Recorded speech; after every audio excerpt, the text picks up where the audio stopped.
not for 1 second, do not think that what they're doing in Europe is not coming here whenever they want it to start happening. All the raping and pillaging and burning cars and turning them over, all that stuff that they are awash with in Europe, that's what's going to come here.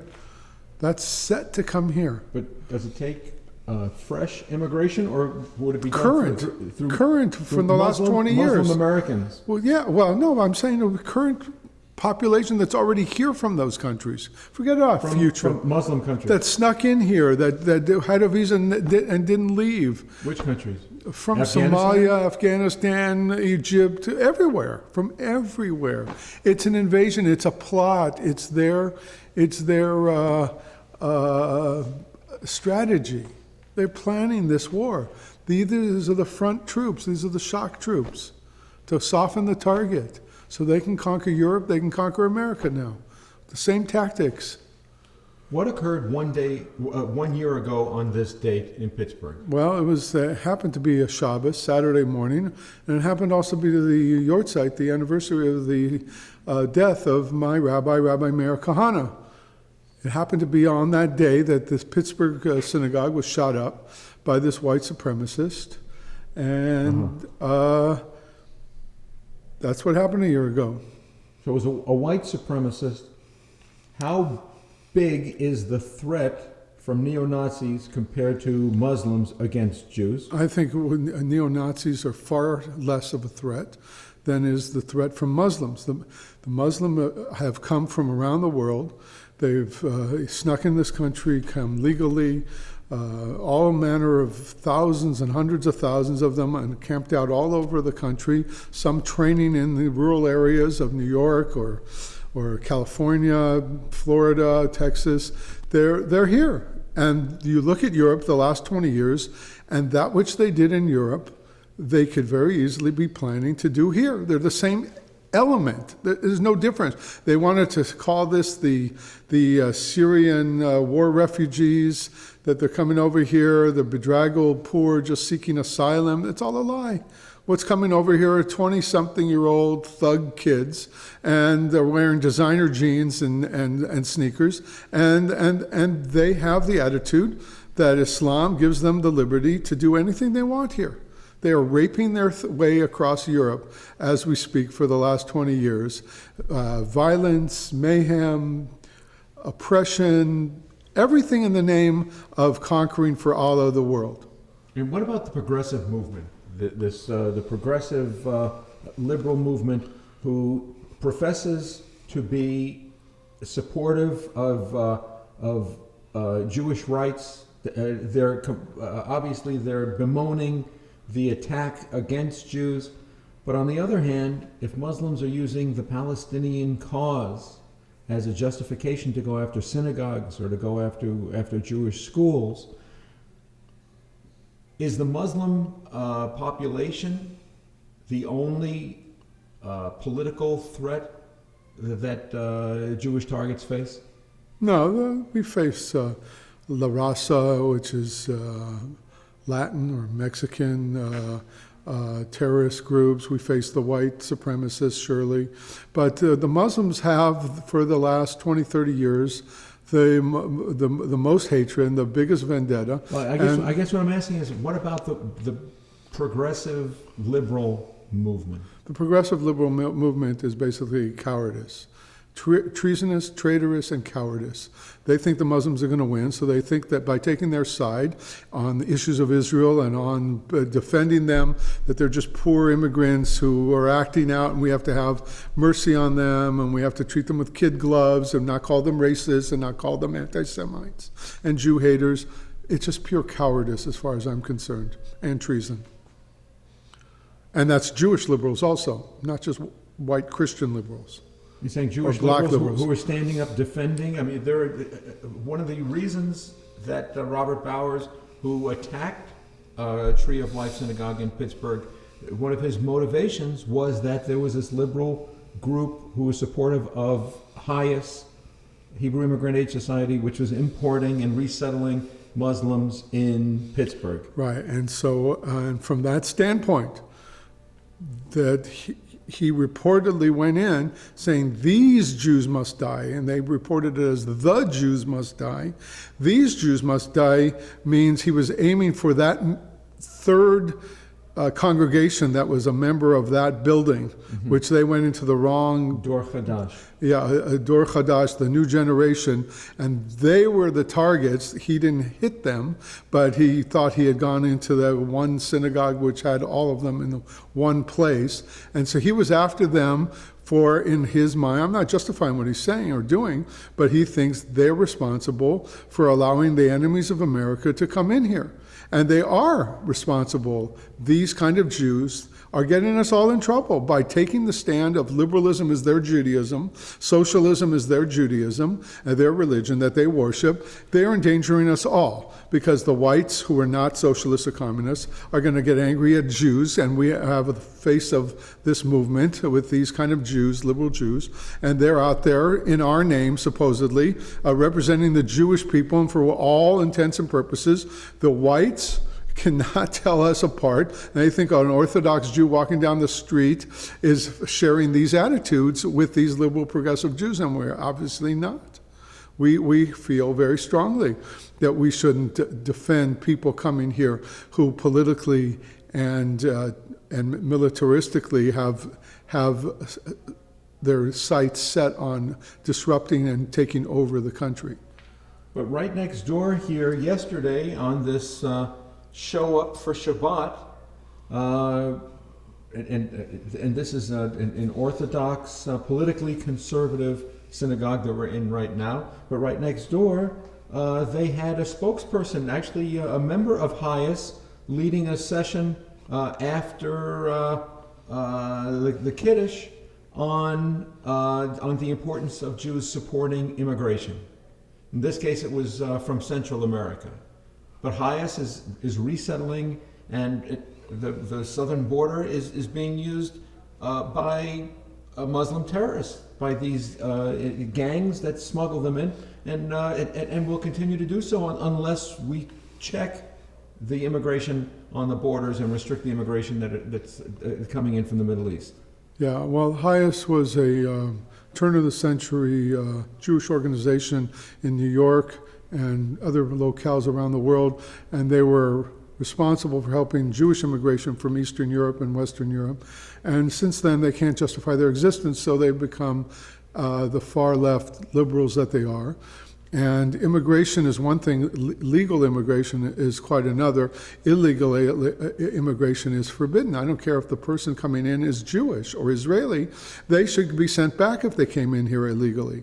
But the further to the point, or more to the point, is that these Muslims that they're helping come in here, they are participating, these Jews who help them are participating in the murder of Americans in the future. They're participating openly by helping these people, and they should realize that even if some of these people are decent, hardworking people who just want to live their lives, that doesn't guarantee that their children or grandchildren won't become terrorists, fundamentalist terrorists.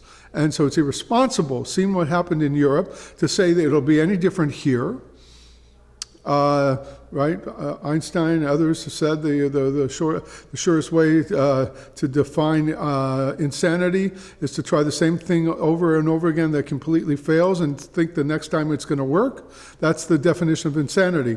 Well, these Jews are traitors and they're insane. We're traitors to Judaism. Traitors to the American people also, that they are American citizens, because they're letting murderers of Americans into America and taking their side when they should have eyes wide open what the Muslims have been doing in Europe for the last 20 or 30 years. But they're only a small subset of the Democrat mainstream. Who is? The liberal Jews, the Democrat Jews who are the whole Democratic Party is complicit in this, and the whole Democratic Party are murdering and helping to murder future victims of terrorism, Muslim terrorism, and let's call it what it's going to be, also racism terrorism from Mexicans and South Americans and Latin Americans. They have the same designs. La Raza is just as evil a hate group as the Muslims, just as much. What is La Raza? La Raza is called the race. They think the whole western United States is theirs, and they want to liberate They it. want to reclaim the lands that... They call themselves reconquistadors. They're reconquering America, what was taken away from their ancestors. A revolutionary movement within Latino Americans? Yeah, it's been a movement for 100 years at least. And it's getting more and more ratcheted up, more and more violent. So these are illegal aliens coming in here too. Not just the women and children you see on the news, the nightly news every night. These are hardcore future terrorists that are already here. I thought it was ludicrous when Trump first got into office that he was putting a ban on travel from known terrorist countries when they're already here and there are thousands and hundreds of thousands. And the point should have been, or the policy or campaign should have been, round them up and throw them out. Not let any more in. They have enough here, Muslims and Larasaniks. They have enough of them here to kill us all a few times over. Do you think they're joining, and they're planning to undermine the system? No question about to it. Subvert the country? After 9/11, you heard stories. I was down in Arizona. I used to work in Arizona on the dairy farms, and they would have people sneaking in. They would find among the Mexican or Latina or Hispanic population sneaking into the United States, they would find Qurans and prayer mats in the desert left behind that these guys were infiltrating and mingling with the Mexicans, the Hispanics, and they would come in with a smattering of Spanish and pass as illegal immigrants, but Spanish illegal immigrants. And they're here now. And they've been here for years. This is going back to the 90s. They're here in tens and hundreds of thousands and are all over the country. And I'm telling you, they're training. They have training bases. Sleeper cells? Absolutely, sleeper cells. Absolutely. Waiting to be activated in case of a war with Iran. Or just to be activated to go on a terror strike. There'll be one here, one in New York, and one all over the country. They're spread out, just waiting to act out. Could they poison reservoirs? They could do all of that. Of course they could. Anything that you used to watch them defend against on the TV show 24, that's and more what is being planned by all these terrorists. Biological terror. Biological, nuclear, dirty bombs, suitcase bombs. Any of this is open season. They hate us with an ultimate hatred. They hate American whites and they hate Jews. And they're perfect mixture here for their hatred and to lash out against it. How much better do you feel that synagogues are protected and that police are aware that synagogues and Jewish schools, Jewish people in public need special protection, that the police and the prosecutors will act in the interest of recognizing that there's a jihad against Jews? Yeah, well, I don't think they know anything, or acknowledge anything, or aware of anything, or want to be aware of anything. They want to quiet it down, close it down as fast as possible whenever incidents flare up. They're either protecting the victim, the perps. They're either protecting them, or they have orders from on high to turn away and look the other way. But I think the main problem here is, as a rabbi of mine from New York, who will for the moment remain nameless, told me when he was visiting out here and I asked him about it, he says he would participate in a meeting with all the major Jewish Orthodox institutions and organizations within New York and New York City, and the police and the FBI both told this assembled group, we cannot protect you. The Muslims know where your synagogues are, they know how many kids are in your classrooms, they know the schedules of the classes, they know who's at the door guarding.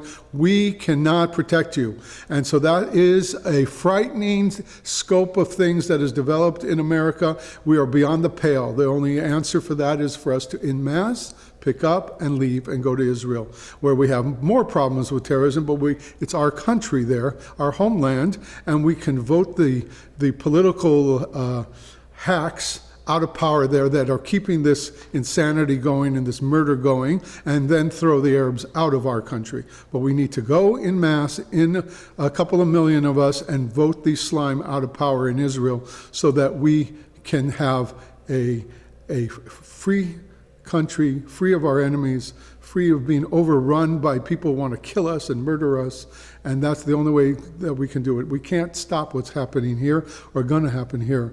It's beyond our scope of things. The police have already, the FBI has already thrown up their hands and given up. That's the answer to your question.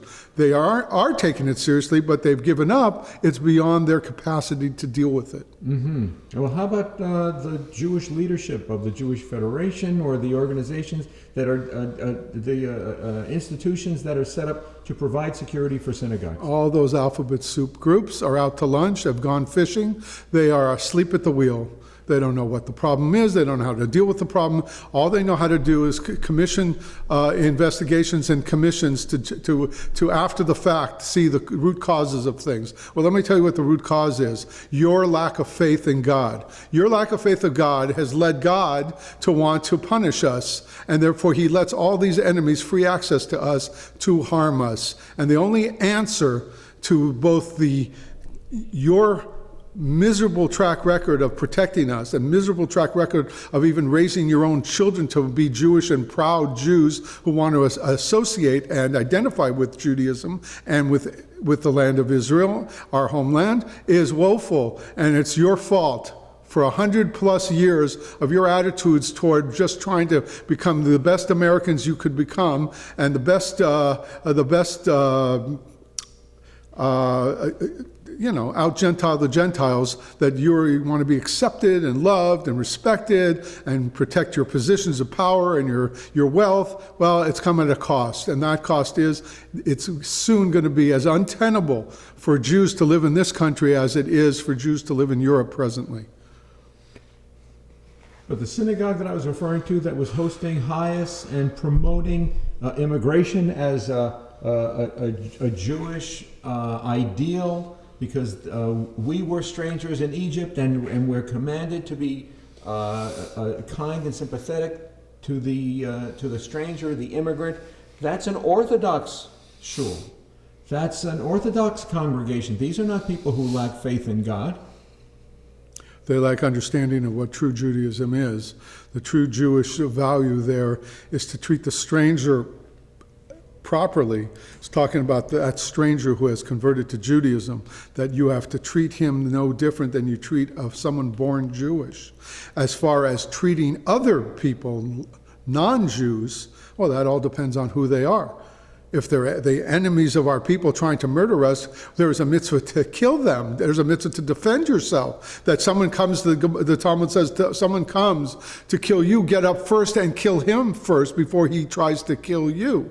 That's the lack of Judaism. These people, even if they call themselves Orthodox, they have no knowledge of what the Torah is talking about when it tells us to love the stranger. Certainly a decent human being, Gentile human being, who's God-fearing and law-abiding, there's every expectation that the Torah gives us that we have to treat them with respect and help them, etc., etc. We don't have to help them break the law to be illegal immigrants here.